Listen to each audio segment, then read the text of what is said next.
네, 안녕하세요. 소방안전관리자 학습 멘토 챕스입니다.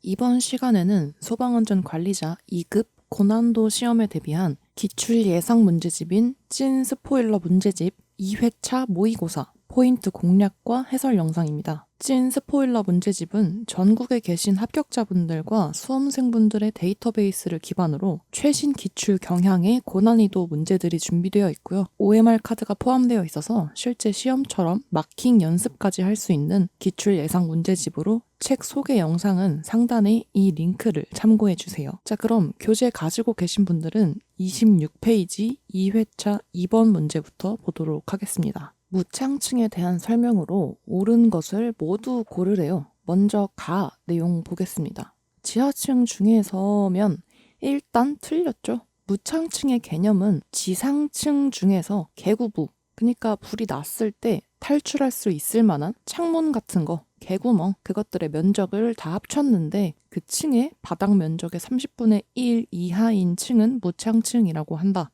그래서 이를테면 백화점처럼 땅바닥 면적은 넓은데 사람들이 쇼핑에 집중할 수 있도록 해가 지는 거 안 보이게 하려고 창문은 별로 없죠. 그래서 이런 개구멍, 개구부의 면적을 다 합쳐도 그 바닥 면적의 30분의 1도 안 되는 그런 곳은 무창층이라고 부른다. 그때 기준은 지상층이라는 거 개념편에서 강조해서 얘기했었죠. 그래서 딱 한 글자 차이로 지하라고 말한 가는 오답이겠네요. 그럼 나를 보겠습니다. 개구부의 크기는 지름 50cm 이상의 원이 내접할 수 있는 크기여야 한다. 이 사람이 베둘레헴이어가지고 창문에 낑겨가지고 못 빠져나가면 안 되니까 지름 50cm 이상의 원이 내접할 수 있는 크기만큼은 확보를 해야 한다. 그래서 옳은 설명이 되겠네요. 자, 그러면 우리 이쯤에서 저번 1편에서 얘기한 것처럼 이거 언제 다 읽고 있어요. 그쵸? 지금 가는 틀렸고 나는 맞는 거 확실해졌으니까 바로 밑에 보기로 내려갈게요. 그러면 가를 포함시키고 있는 1번이랑 3번은 무조건 지우면 되겠고 2번이랑 4번에 나를 옳다고 포함하고 있는데 그 차이가 다 또는 마가 맞냐 아니냐 이것만 확인해 보면 되겠네. 그쵸? 근데 지문 보니까 다는 길고 마가 짧네요. 그러면 마 먼저 볼게요. 개구부는 쉽게 부서지면 안 된다? 아니죠. 개구멍 이게 우리 탈출로인데 불이 나면 그 뭐 어벤져스의 토르같이 이렇게 멋있는 청년이 나타나가지고 팔꿈치로 엘보드라 팍 쳐가지고 이 창문이 쉽게 부서지게 만들어야 우리가 쉽게 탈출을 할 수 있을 거잖아요. 그래서 개구부는 쉽게 부서질 수 있도록 만들어야 하기 때문에 마는 오답이겠다. 그럼 답이 나왔죠. 마를 정답에 포함시킨 4번까지 지우고 나면 이번에 나와 라만 옳은 답이겠네요. 이렇게 시간 단축하는 방법이 있다는 거 참고해 주시고 나머지는 해설집 한 번씩 읽어보시면서 정리하시면 되겠습니다. 자, 다음은 4번 문제 보겠습니다. 다음 중 소방안전관리 업무에 대행이 가능한 대상물을 모두 고르라고 하네요. 이거 업무 대행 가능한 업무는 피난 방어시설의 유지관리 또는 소방시설이나 소방 관련 시설의 유지관리, 즉 그니까 우리 그 소방안전관리자의 7대 업무 중에서 유지 관리 업무에 해당하는 것들은 업무 대행이 가능하다고 했죠. 근데 이것도 모든 대상물이 다 가능한 것도 아니고 특급 1급은 이 유지관리 업무의 대행이 불가능하다고 설명했었어요. 자, 근데 여기서 예외적으로 1급으로 분류가 되지만 업무 대행이 가능한 조건이 있어서 이 부분을 별표 우리 찐정리해서 정리한 1급 대상물 조건이 뭐였죠? 아파트인 거, 아파트가 아닌 거 나눠서 아파트인 것은 지하를 제외하고 30층 이상, 아파트가 아닌 것은 연면적이 15,000 이상이거나 층수가 11층 이상인 거. 자, 근데 이때 이 업무 대행이 가능한 예외 조건인 1급은 아파트가 아닌 것 중에서 층수가 11층 이상인데 면적이 15,000제곱 미만인 특종소방 대상물은 업무 대행이 가능합니다. 다시 아파트가 아닌 것 중에서 층수가 11층 이상이면 1급이라고 했죠. 근데 얘는 약간 키만 크고 비실비실해서 꼽사리로 1급에 들어간 애라서 연면적이 15,000제곱 미만인 애 얘까지는 업무 대행할 수 있게 해준다. 됐죠? 자, 그럼 이제 보기를 보겠습니다. A. 지상으로부터 높이가 250m인 아파트네요. 자, 아파트가 200m 이상이면 특급이죠. 이거 한 층에 한 4m 정도로 보통 잡는데요. 그래서 250m면 나누기 4를 해봤을 때 대충 한 62에서 63층 정도 될 높이니까 그렇게 생각해봐도 특급이겠다. 그쵸? 그럼 A는 업무 대행이 안 되고 밑에 지문 보니까 어차피 B는 다 들어가 있는 걸 보니까 맞는 조건이겠다. 근데 B만 맞냐? 아니면 B, C가 맞냐? 아니면 B, C, D가 다 맞냐? 그 차이니까 C랑 D를 확인해 보면 되겠네요. 그래서 보니까 B는 어쩌고저쩌고 한 1급 소방대상물이고 D는 연면적 3만의 전시장이래요. 전시장은 아파트가 아니니까 연면적이 15,000 이상이면 1급, 20만 이상이면 특급인데 지금은 20만까지는 안 되고 15,000 이상이죠. 그러면 얘도 1급이겠네요. 그래서 C와 D가 둘 다 1급인데 우리 아까 키만 크고 비실비실해서 꼽사리로 업무대행 껴준 1급 조건이 아파트가 아닌 애 중에서 키는 커서 11층 이상인데 연면적이 15,000 미만인 애들이었죠. 그러니까 D는 15,000 이상이라 비실이가 아니니까 업무대행 제외되는 애겠고 C는 11층 이상으로 키는 큰데 연면적이 8,000밖에 안 되는 비실이니까 업무대행이 가능한 1급이겠네요. 그래서 C가 업무대행이 가능한 애겠다. 이 문제는 그러면 볼 것도 없이 B랑 C만 골라서 2번이 정답이 되겠지만 B가 뭔지도 한번 볼게요. 옥내 소화전이 설치된 5층 이하의 특정 소방 대상물이다. 아파트는 아니고 11층도 안 되니까 이 정도면 2급 또는 3급이라서 어차피 업무 대행은 가능할 텐데 옥내 소화전이 설치되어 있다고 하네요. 그러면 얘는 2급 정도 되는 건물이겠네요. 우리 3급이는 소소해서 바라는 게 자동 화재 탐지 설비밖에 없다고 했죠. 그래서 옥내 소화전, 스프링클러 뭐 이런 애들까지 설치하는 애들은 2급이라고 했으니까 B는 2급이겠네요. 어쨌든 얘도 업무 대행이 가능한 건물이다. 그래서 정답은 2번 되겠습니다. 자, 넘어가서 11번 문제 보겠습니다. 방염에 대한 설명으로 잘못된 거 고르는 문제인데요. 이 문제는 지금 보통 시험장에서 어떻게 풀게 될지 제가 보여드리려고 갖고 왔어요. 1번에 11층 이상의 아파트는 방염 성능 기준 이상의 실내 장식물 설치 장소에서 제외된다. 2번 종이벽지는 방염 대상 물품에서 제외되지. 그치? 그렇게 본 것 같아. 2번 일단 X. 3번에 방염 목적은 피난 시간 확보하고 연소 최소화를 방지한다. 그 다음에 의료시설, 노유자시설에서 쓰는 침구류는 방염 처리 제품 사용을 권장?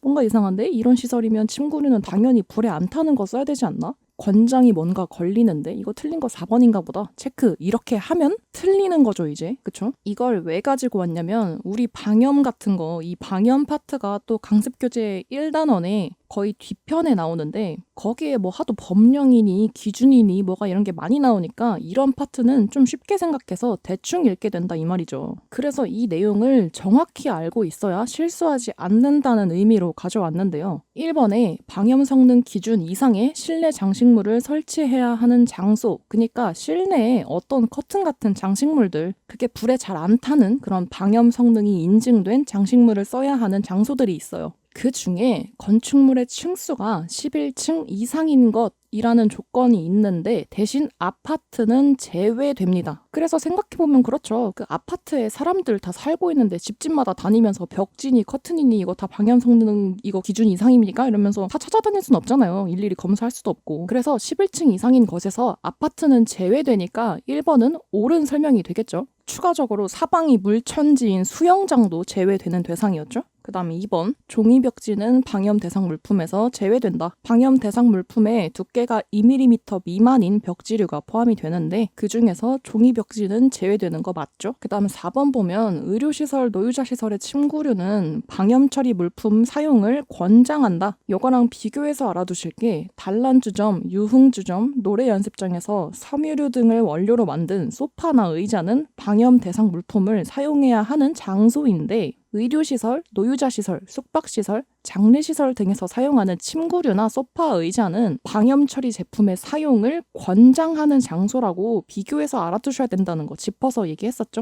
그러니까 의료시설이나 숙박시설 이런 곳도 사람들이 많이 들어가 있고 하니까 침구류나 소파, 의자까지 다 방염 처리된 그래서 불에 강한 제품을 사용하면 좋기는 좋겠죠. 그래서 권장은 하지만 그런 곳은 사람들이 불이 나면 질서 지켜서 대피시키기 좋으니까 일단은 뭐 권장만 한다면 유흥주점, 단란주점, 노래연습장 이런 곳은 방방마다 다 들어가서 문 닫아놓고 막 술 마시고 이러니까 정신이 없잖아요. 이런 데서 불이 나면 잘 못 듣고 모르고 취해가지고 막 놀고 있다가 대피하라고 해도 해롱해롱거리면서 인솔도 어렵고 그럴 수 있죠. 그래서 그런 곳의 소파와 의자는 방염 대상 물품을 사용해야 한다. 이렇게 권장인 장소와 사용을 해야 하는 장소 3가지 이렇게 분리해서 알아두시면 좀 더 이해가 쉽게 되시겠죠. 그래서 4번은 권장이 맞기 때문에 옳은 지문입니다. 그럼 틀린 건 3번이겠죠? 방염의 목적은 피난 시간을 확보하는 거 맞죠? 근데 연소 최소화를 방지한다? 이거 뭔 소리지? 언뜻 보면 맞는 말 같지만 방염의 목적은 연소가 되는 거, 불이 막 옮겨 붙고 여기저기 태워먹는 거를 방지하거나 적어도 최소화시키는 거죠. 그래서 피난 시간도 확보하고 재산 피해도 줄이는 게 목적인데 연소의 최소화를 방지한다는 건 뭐 연소를 극대화시키겠다는 거야 뭐야, 그쵸? 이거 완전 앞뒤가 안 맞는 지문이거든요. 그래서 틀린 답은 3번이다. 이런 식으로 문제는 간단해 보이지만 정확히 알고 있고 꼼꼼하게 읽어보지 않으면 이렇게 날릴 수 있는 문제들이 많기 때문에 모든 내용들은 정확히 알고 계셔야 되겠고 실수하지 않도록 이런 헷갈리는 문제들 많이 접해보시고 많이 풀어보시면서 연습하는 게 중요하겠습니다. 그 다음에는 14번에 딱 하나만 체크하고 넘어갈게요.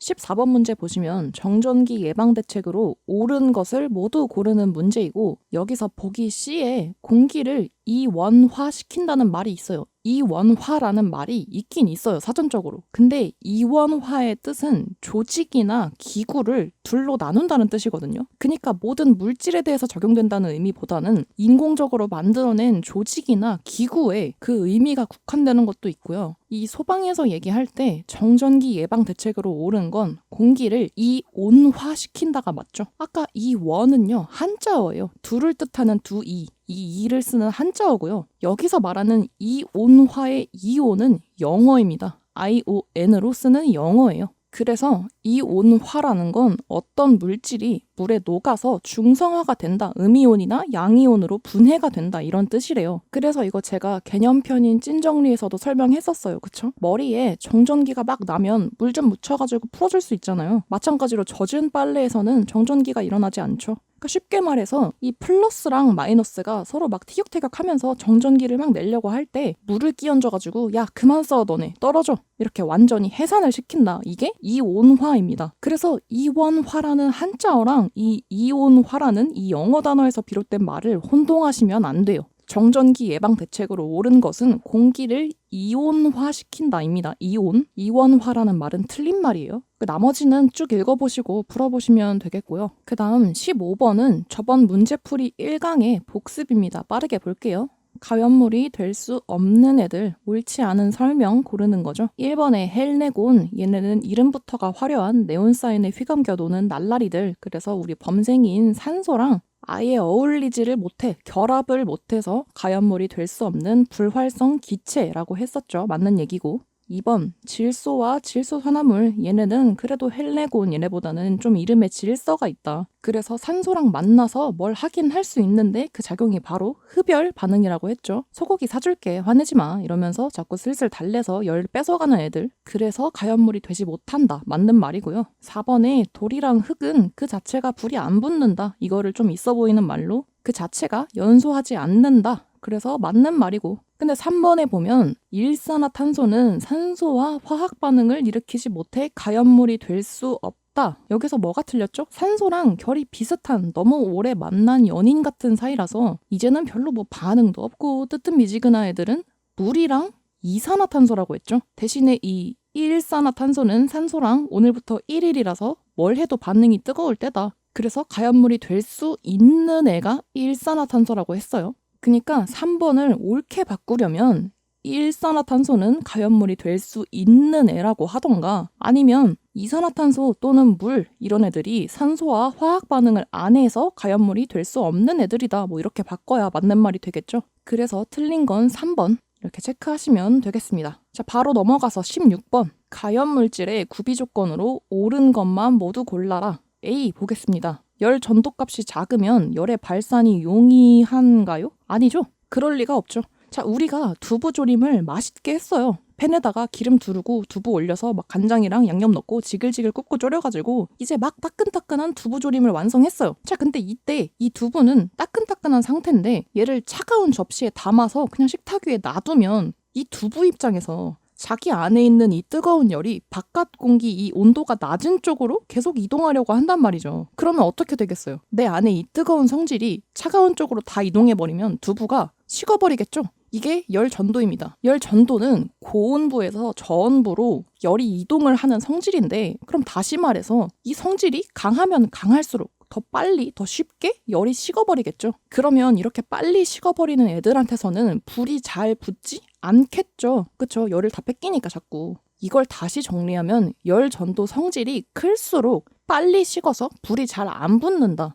그러면 열 전도값, 열 전도율이 낮을수록 또는 그 성질이 그 값이 작을수록 열이 빨리 안 식고 내가 품고 있으니까, 즉 열의 축적이 용이해져서 불이 더 잘 붙는다. 이미 내가 열받아 있는 상태니까 가연물이 되기가 더 수월하겠죠. 이를테면 펄펄 끓는 뚝배기 같은 거. 이 뚝배기는 일반 스댕 그릇보다는 그 음식의 열이 더 오래 보존이 되죠. 그럼 뚝배기는 스댕 그릇보다 열 전도율이 작은 거죠. 스댕은 열 전도율이 커서 빨리 식어버리는 열 전도율이 큰 애고, 그에 비해 뚝배기는 열 전도율이 작아서 열을 안 뺏기고 내 안에 축적해놓는 성질이 더 큰 거죠. 그래서 잘 안 식는다. 지금 먹을 걸로 예를 들어서 그런데 보통은 고체보다는 기체가 이 열 전도 값이 작아서 열을 많이 축적해서 가연물이 되기가 더 좋다고 합니다. 이것도 개념편에서 얘기했었죠. 자, 아무튼 그래서 A는 그럼 틀린 말이 되겠죠. 열 전도값이 작으면 열의 발산이 아니라 축적이 용이해서 가연물이 되기에 유리한데,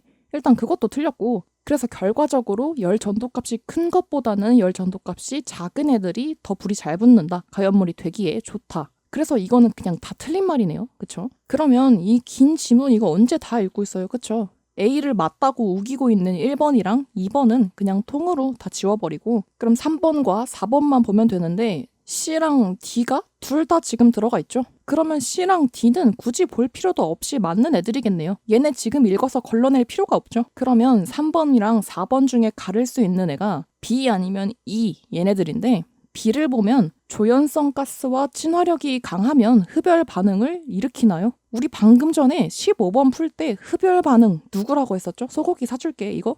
질소랑 질소 산화물이 산소랑 만났을 때 흡열 반응 일으킨다고 했는데, 조연성 가스, 불이 더 잘 나게 도와주는 산소, 염소 얘네들이랑 친화력이 좋아서 친하게 지내면 오히려 불이 더 잘 붙지. 흡열 반응해서 열불 안 나게, 불이 안 붙게 할 리가 없죠. 다시 정리하면 조연성 가스는 누구다? 산소, 염소다. 불이 더 잘 붙게 가연 물질들이 더 활활 잘 타도록 해주는 신스틸러, 엑스트라들. 이 조연성 가스들이랑 친하게 잘 지내야 불이 더 잘 붙으니까 조연성 가스와는 친화력이 강해야 한다. 근데 이 흡열 반응이라는 내용은 완전 정반대인 가연 물질이 될 수 없는 물질들 중에서 질소와 질소 산화물이 산소랑 만나면 하는 게 흡열 반응이랬으니까 B는 완전 틀린 말이죠. 그러면 A랑 B만 걸러도 답은 4번이 나오겠죠. 그래서 나머지는 해설집이랑 쭉 같이 읽어보시면 되겠습니다. 다음 20번 문제 보면 연소 생성물의 특징으로 옳은 것은 묻고 있는데요. 이 연소 생성물이 뭐냐?